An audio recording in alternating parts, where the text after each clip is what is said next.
Good evening, I'm Katerina Georgieva. This is CBC Windsor News. Thanks for watching. Here are your top stories.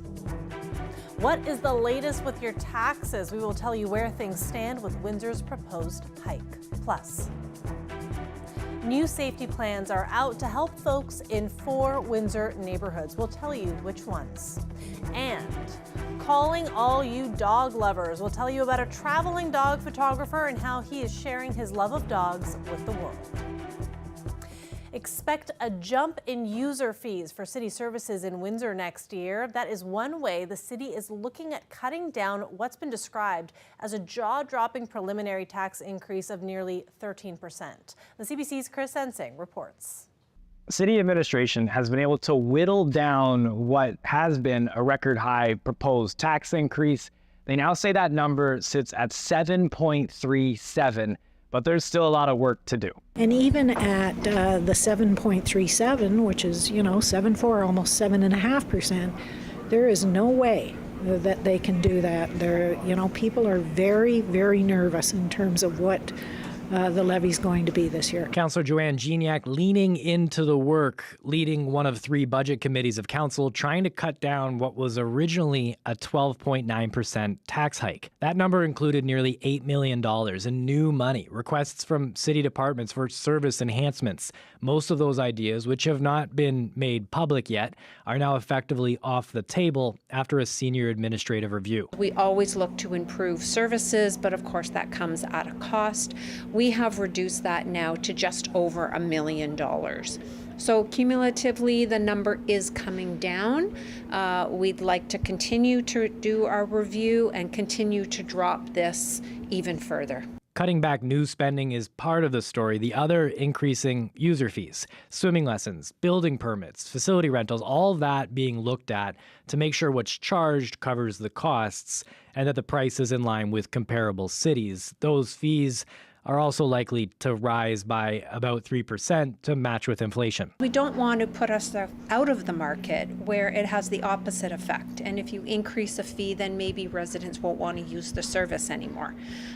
So we have to strike a balance. And central to that balance for the city's most experienced member of council is what the people in Windsor paying for good enough. There is a connection, a direct connection here in terms of what you want, and you have to pay for it. You can have anything you want, but we have to pay for it.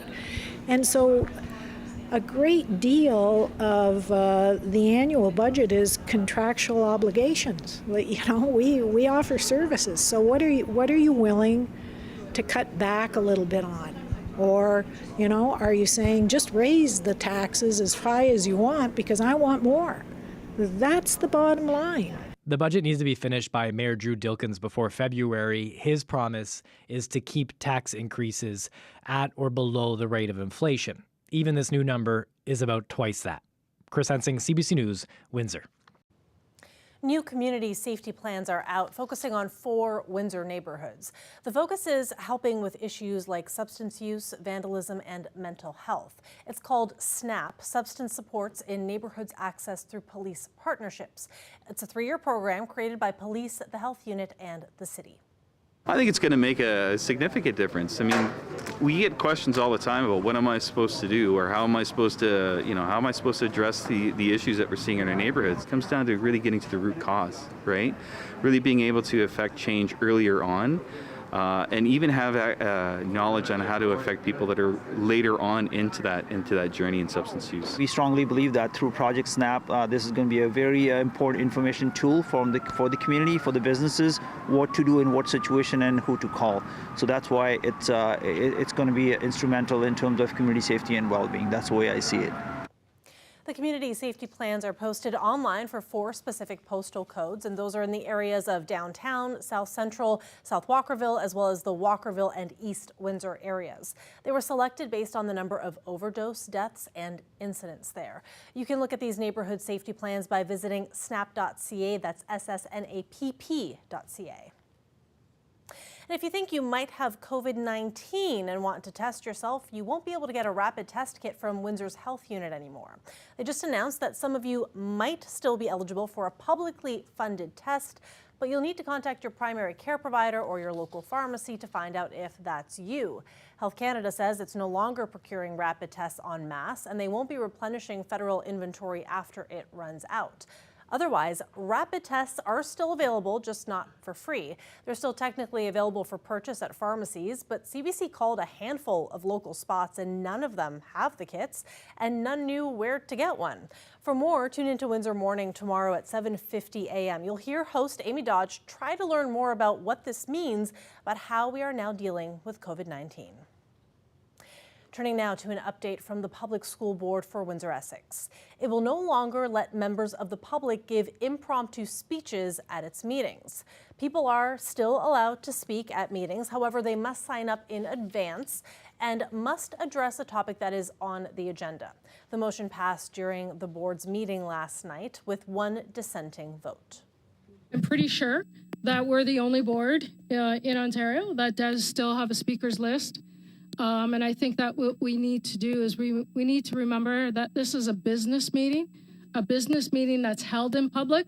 It's not a public meeting with an open mic. When I come here and I have a concern about the kids in our area and what you're doing or not doing, you need to listen, and they're actually accountable to us in that each trustee is supposed to take our feedback back to the board, discuss it, and determine how they can actually act on it, not just disregard us. And like I said, they're supposed to build public confidence, not kick us to the curb.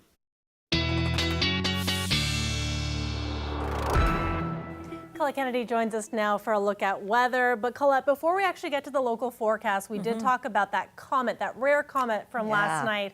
And we have a photo we want to show you. Randy Groundwater caught this photo of the Churchunson Atlas comet coming down yesterday. Amazing, also known as the Comet A3. It made its first appearance in 80,000 years. And that one there taken at the LaSalle Marina. And we know we were worried about the clouds, but looks like that did not impede visibility last night. So very cool to see that, Colette. Yeah, some excellent sky watching opportunities, and we're not done with it. Amazing. Yeah, we're going to move from the comet to a look at what's going on with our moon.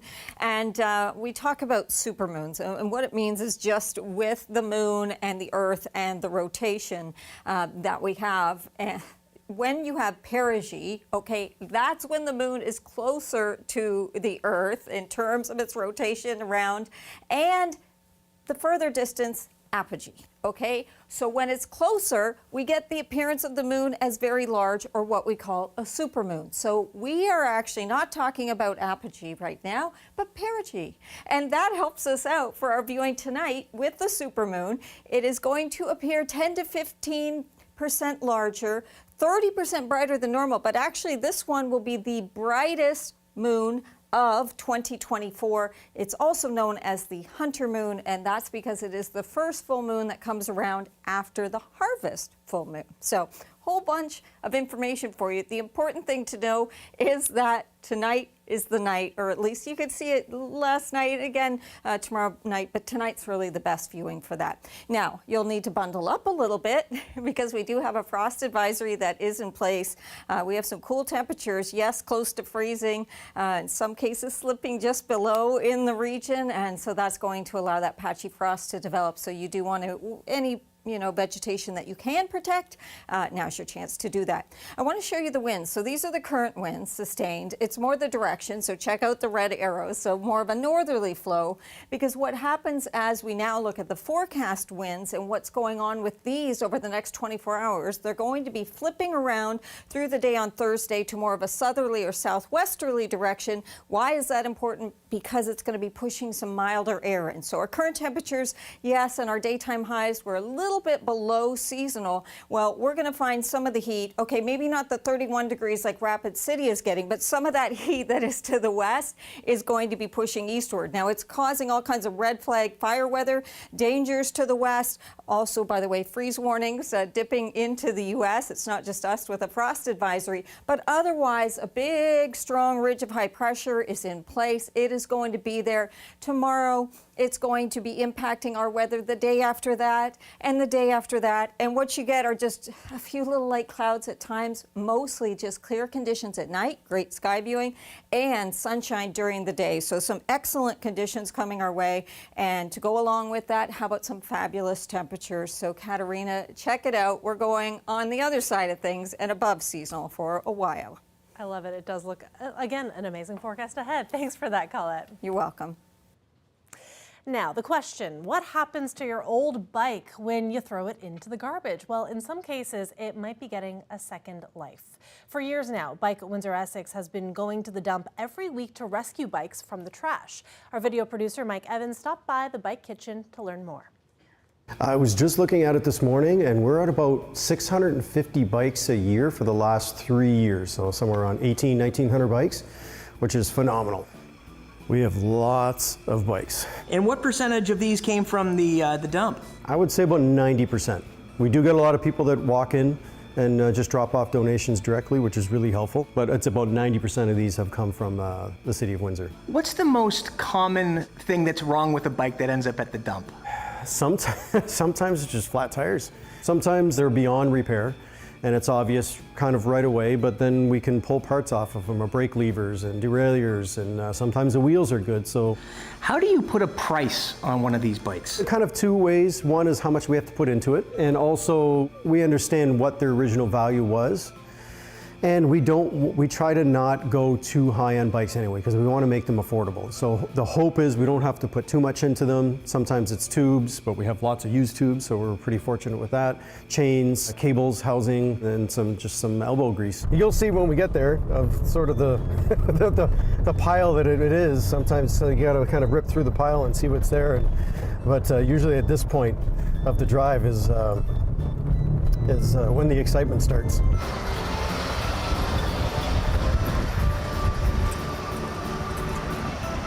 Looking at probably about 20, 25 bikes. Happy today.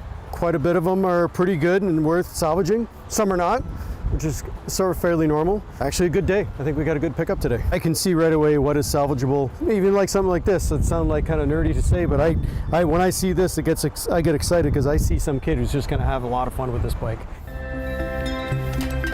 Now, usually I can get about, these are bigger bikes, usually I can get about 10 or 12 bikes in a load without the trailer. It actually has good tires on it. Yeah, the wheel's gone. Shifter's gone.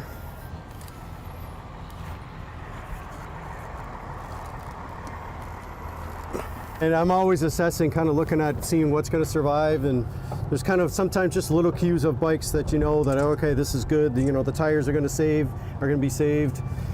This bike, the frame is cracked, but all the parts on it and the wheels are good.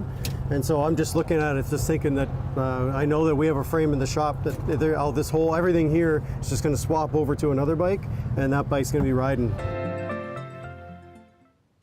A LaSalle dog lover has found himself a niche job. All he needs is a camera and a willingness to hop on a plane and travel the world. Take a look. Hey, I'm Keegan Robin, and I travel the world taking photos of dogs.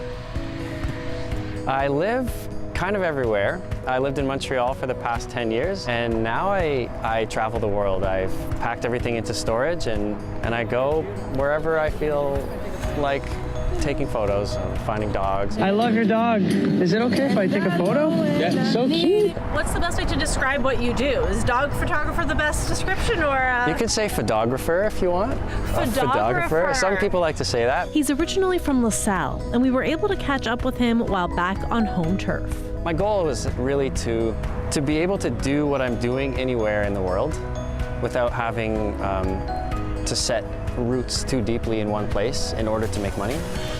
How did he do it? He's got brand partnerships, teaches dog photography online, and films documentaries on the side. By posting dog photos on his socials, he's gained almost 2 million followers on TikTok. It's therapy. It's just like dogs just provide this infinite amount of serotonin to feel good. And I think that's why people are attracted to my content. It's not me, it's the dogs. So this is called a one wheel. If I'm out looking for dogs, I'll just take this and ride and find my furry subjects, my furry portrait subjects. So now we're gonna look for some dogs. We're gonna wait. We're gonna try and find some dogs. We've been looking for some dogs, but The dogs are hiding, Yeah, there's no dogs walking right now. but we are not giving up.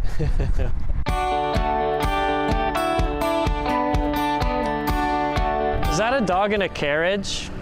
Oh my gosh. Do you mind if I take a photo of him? Hey. Yeah. So Keegan's mission is spreading love through his dog photography. So how does it feel to be noticed and share the love of Mickey? We feel the love. We feel the love. Yeah, big smile, guys. Hey guys, do you mind if I take a quick portrait of your dogs? Oh, they're just our joy. They just bring so much joy to our lives, and I can't imagine a world without not only one dog, but these two in particular. That was a great one. Look at this. You gonna sit? Oh, that's gorgeous. We gotta look at it. Ladies, look at me. Beautiful.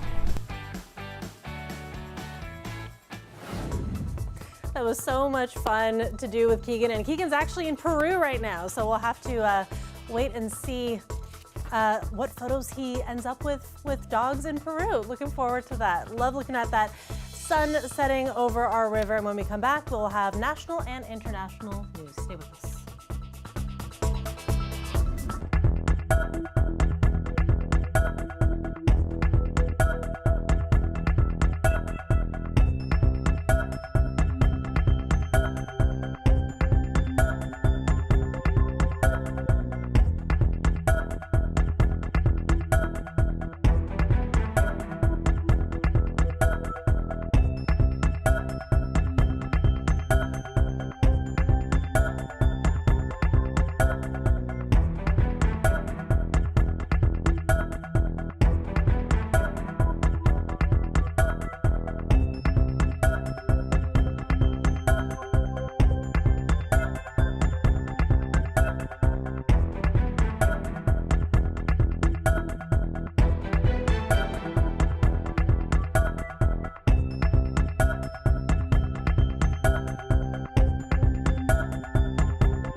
Welcome back. Here are the national and international stories we are following. We have the latest on the situation in the Middle East from our reporter in Jerusalem. But we first turn to the public inquiry into foreign interference in Ottawa. I'm Ashley Burke at the public inquiry into foreign interference, where the Prime Minister delivered explosive testimony. During his high-profile appearance, Justin Trudeau said that he's been given the names of Conservatives who are somehow involved in foreign interference.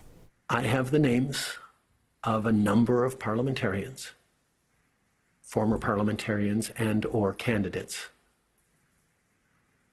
in the Conservative Party of Canada who are engaged or at high risk of, or for whom there is clear intelligence around foreign interference.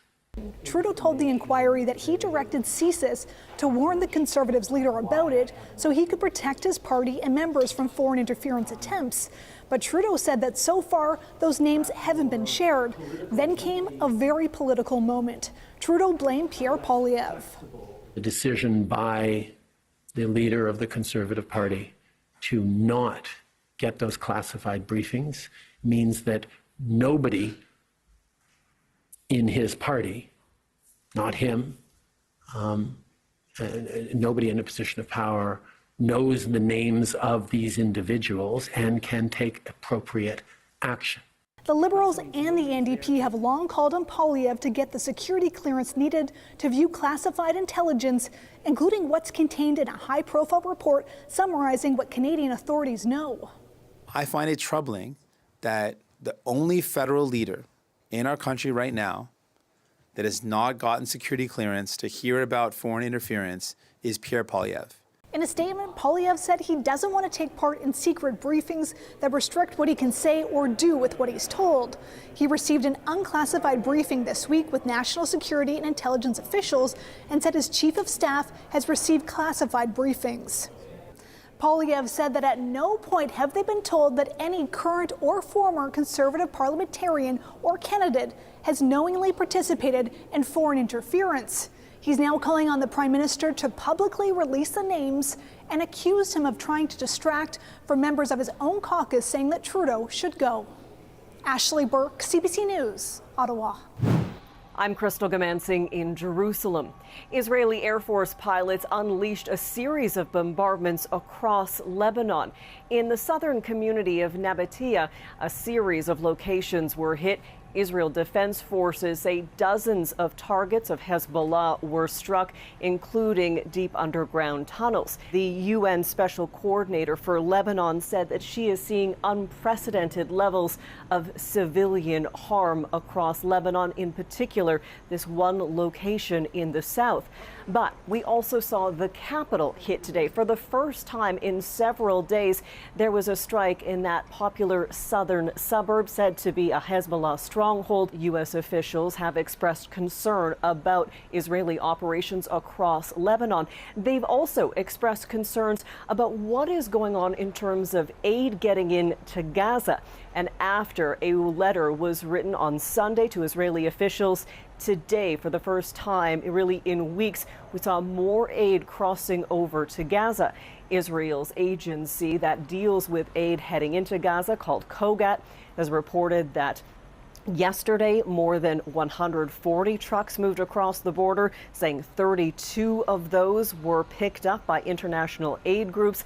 At the same time, aid groups are expressing concern, saying they are seeing a lot of challenges when it comes to distributing food to those in need across Gaza, and they are hoping that Israeli officials increase and maintain higher levels of access of aid into Gaza, that there will be a change, that more food and humanitarian aid will get to those deeply in need. The timeline of that increase and the sustained increase is over a 30-day period. American officials say they hope that these changes will be long-term. Crystal Gamansing, CBC News, Jerusalem. When we come back, there's going to be another moonwalk in 2026, and Prada is making sure it's a fashionable one. We'll tell you about that after the break.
Welcome back.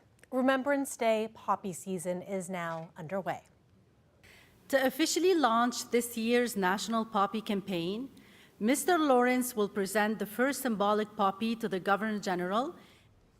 Governor General Mary Simon received the first poppy of the 2024 campaign today at Rideau Hall. Poppies will be available to the public beginning October 25th. Millions of Canadians wear the red flowers leading up to Remembrance Day on November 11th. It's to honor those who serve or have served in the armed forces and those who gave their lives for Canada. When the spacecraft Artemis 3 flies to the moon in 2026, one thing is for sure. The astronauts, they'll be looking good. The luxury brand Prada unveiled the design of spacesuit that's to be used in the first astronaut moon landing since 1972. Prada worked with Axiom, a privately funded U.S. space company, to make a suit that can withstand the extreme temperatures of the lunar South Pole. The astronauts will also need the flexibility to perform spacewalks for at least 8 hours. As the space exploration and tourism industries grow, luxury brands are exploring possible partnerships. French brand Pierre Cardin unveiled an astronaut training suit last month, set to be used at the European Space Agency. And that is it for CBC Windsor News. For more, you can go to our website at cbc.ca/Windsor, and you can also download the CBC News app for stories that matter the most to you. Thanks so much for watching. Have a great night, and we will see you back here tomorrow.